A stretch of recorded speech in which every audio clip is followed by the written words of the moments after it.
So when you know better, you do better. Our camps off or have some of us just not done a lot of our own studying and a lot of our own research.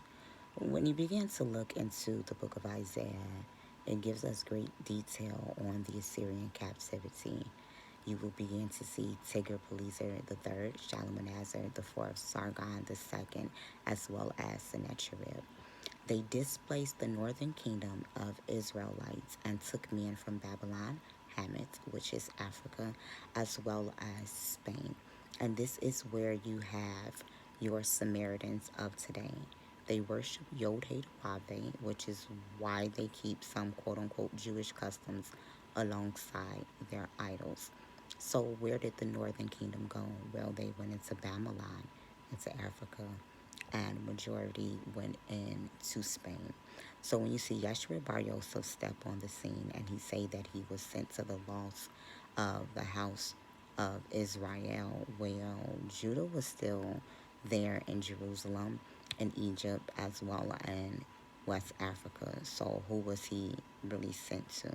When you look into the book of Acts, the second chapter, on the Feast of Weeks or Pentecost, which is 50, and you begin to count 50 days from Passover, 7 Sabbaths plus 1 day, which is why the Apostolic Pentecostal Church goes to church on Pentecost Sunday, something totally different.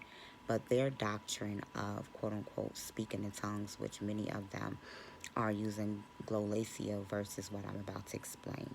So during this time, you will see that the Sephardim, the northern kingdom, came back to Jerusalem. They did not understand one another.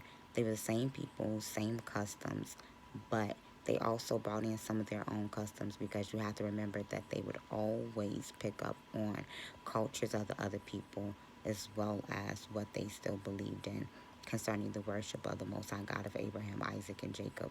So when they began to speak in all of these different tongues, and the Jews that were still in Jerusalem began to make fun of them, they did not understand. Then that's when understanding was open.